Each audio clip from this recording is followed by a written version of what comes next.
Hello friends, welcome to my YouTube channel. तो आज की इस वीडियो में हम बात करेंगे एन्युटी टॉपिक के बारे में। ये टॉपिक आपका मैथमेटिक्स ऑफ फाइनेंस में आता है। ये आपका यूनिट 4 के अंदर आता है। तो लास्ट क्लास में हमने यहाँ पे 45 एग्जाम्पल तक कंप्लीट किया था। 46 और 47 एग्जाम्पल आपके लिए होमवर्क दिए थे। आज की वीडियो में हम बात करेंगे बाकी बचे हुए एग्जाम्पल्स की, और यहाँ पे हम कंपाउंडेड कॉन्टिन्यूसली टॉपिक को कंप्लीट करेंगे। सबसे पहले आता है आपका एग्जाम्पल नंबर 48, जो आपको कुछ अलग तरीके से यहाँ पे दिया गया है। तो यहाँ पे आपको इस एग्जाम्पल के अंदर सबसे पहले बोलता है, if you want to accumulate 50,000 by making equal payment at the end of the equal quarters for the 5th year, what will be the size of these investment if money is worth 6% convertly quarterly। यहाँ पे आपको question के अंदर क्या बोलता है कि ये जो आपका अमाउंट है ना, ये एक्यूमुलेटेड अमाउंट है, मतलब ये एन्युटी अमाउंट आपको गिवन है। आर यहाँ पे हमसे पूछता है नेक्स्ट 5 ईयर के लिए बोल रहा है, और वो भी क्वार्टर के हिसाब से। तो 5 को मल्टीप्लाई करना पड़ेगा आपको 4 के साथ में, तो 20 ईयर्स तो आपका ये आ जाएगा। 6% यहाँ पे आपको दिया है, क्वार्टरली आपको कन्वर्ट करना है, तो 6% को डिवाइड करना पड़ेगा 4 के साथ में, तो ये आ जाएगा आपका 0.105। अब यहाँ पे हम इसको करेंगे और आर को यहाँ पे फाइंड करेंगे। तो यहाँ पे हमारा एग्जाम्पल नंबर 48 आता है, जिसके अंदर RSNI ये वैल्यू हमें दी गई है 50,000। एन्युटी अमाउंट हमें गिवन है, एन हमें यहाँ पे दिया है 5 × 4 दैट इज़ 20, और आई हमें दिया है 6% डिवाइड बाय 4, तो यह आ जाएगा आपका 0.015। अब यहाँ पे हम यहाँ पे वैल्यू लिखते हैं एन यहाँ पे आपको कितना दिया है 20, और आई हमें कितना दिया है 0.015। अब यहाँ पे हम इसकी वैल्यू को चेक करते हैं।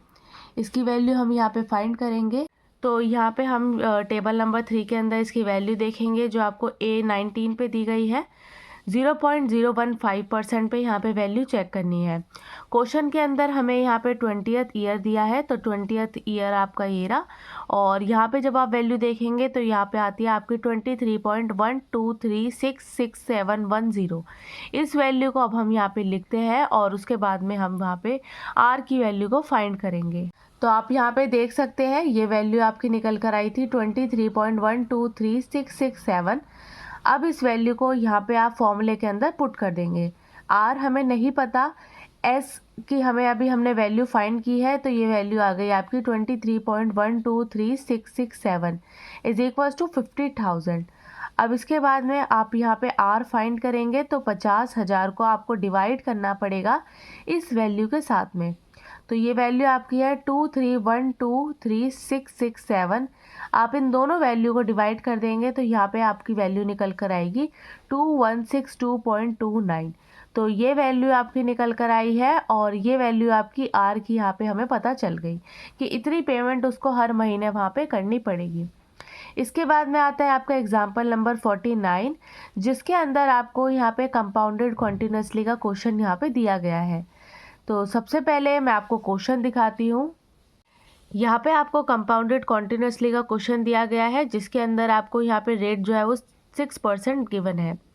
इसके बाद में आपसे क्वेश्चन है, बोलता है कि आपको 1,000 रुपये जो है वो हर साल देने हैं। तो ये 1,000 रुपीज़ आपकी किसकी वैल्यू आ गई, आर की।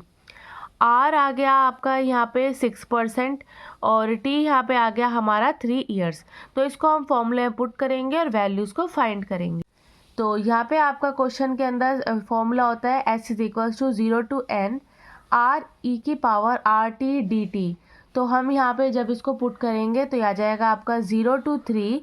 R आपका क्वेश्चन में दिया गया था 1,000 रुपीज़, E⁻R आपका दिया गया है 6%, टी यहाँ पे हमें क्वेश्चन में दिया गया था 3। अब हम यहाँ पे आपका निकालते हैं इसके बाद में इंटीग्रेशन से। तो जब भी हम यहाँ पे इंटीग्रेशन करेंगे तो ये आपका कांस्टेंट है, और इसको हम यहाँ पे e की पावर दी गई है। तो जब भी पावर का करते हैं e का इंटीग्रेशन, e की पावर x का आपका इंटीग्रेशन जो होता है वो होता है e की पावर x डिवाइड बाय, अगर ये आपका पावर में जैसे 2 है 3 है, तो जो भी आपका यहाँ पे एक्स्ट्रा से कांस्टेंट आ रहा है तो हम उसको यहाँ पे लिख देते हैं। अब यहाँ पे जब आप इसका इंटीग्रेशन करेंगे तो आ जाएगा आपका 1,000। ये आपका कांस्टेंट है, इसलिए हमने एज इट इज़ लिख दिया। 0.06 यहाँ पे आप डिवाइड में लिख देंगे, और यहाँ पे जो आपका पावर में है वो तो आपका एज इट इज़ आ जाएगा। इसके बाद में आप यहाँ पे लिमिट लिख देंगे 0 to 3। अब यहाँ पे आपको इसको पुट करना, तो यहाँ पे जब आप इसको डिवाइड करेंगे तो हो जाएगा 50,000 डिवाइड बाय 3, और यहाँ पे आप एक बार 3 पुट करेंगे और एक बार 0, तो ये वैल्यू आएगी आपकी e की पावर 0.8 माइनस e की पावर 0।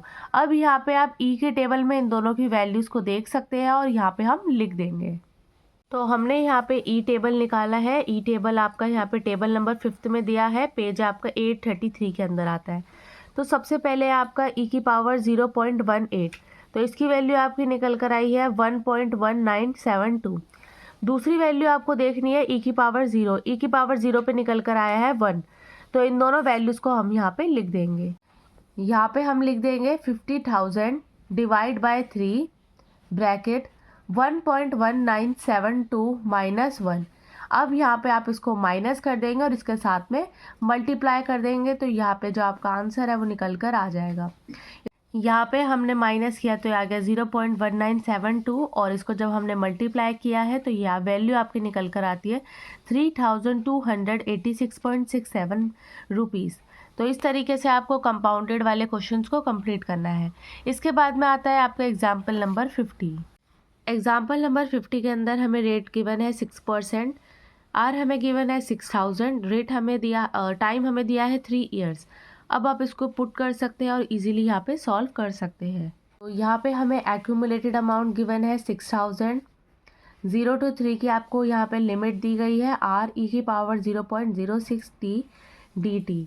अब यहाँ पे इसका कर देंगे इंटीग्रेशन, तो यहाँ पे आ जाएगा आर डिवाइड बाय 0.06%, और यहाँ पे हो जाएगा आपका लिमिट ई की पावर 0.06 t। अब यहाँ पे आप लिमिट पुट करेंगे 0 to 3। ये वैल्यू आपको 6,000 के इक्वल यहाँ पे गिवन है। इसके बाद में जब आप यहाँ पे लिमिट पुट करेंगे तो आपका सेम ऊपर की तरह क्वेश्चन की तरह यहाँ पे आ जाएगा r डिवाइड बाय 0.06 ई की पावर 0.18 माइनस ई की पावर 0। ये अभी हमने ऊपर क्वेश्चन में भी देखा था, तो इसकी वैल्यू आपकी निकल कर आएगी, यहाँ पे आप डिवाइड में लिखेंगे, ये आ जाएगा 1.1972 माइनस 1। अब यहाँ पे जब आप इसको डिवाइड करेंगे तो यहाँ पे आपकी वैल्यू आ जाएगी, माइनस कर देने के बाद में 0.1972, ये वैल्यू आपकी निकल कर आई है। इक्वल में यहाँ पे आपको 6,000 गिवन था, तो यहाँ पे अब आप r को दूसरी साइड ले जाएंगे और यहाँ पे डिवाइड कर देंगे, तो यहाँ पे निकल कर आएगा 6,000 मल्टीप्लाई 0.06 डिवाइड बाय 0.1972। यहाँ पे आप मल्टीप्लाई कर देंगे तो यह वैल्यू आ जाएगी आपकी 36 लाख। इसके बाद में आप डिवाइड कर देंगे 0.1972 के साथ में, तो ये वैल्यू आपकी निकल कर आएगी ₹1825.56।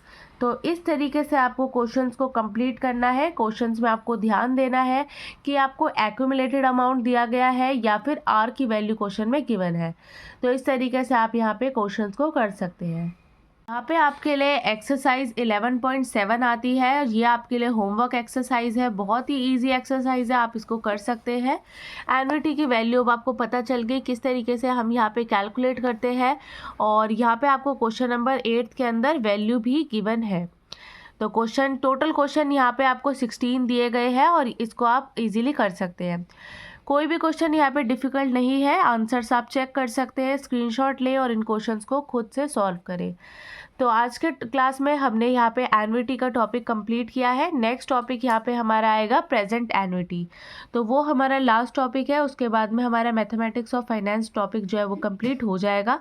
आज की वीडियो में बस इतना ही। वीडियो अच्छी लगी हो तो प्लीज़ लाइक करें, चैनल पर नए हो तो आप सब्सक्राइब करें और आप मेरी वीडियो को ज़्यादा से ज़्यादा शेयर करें। Thank you so much for watching.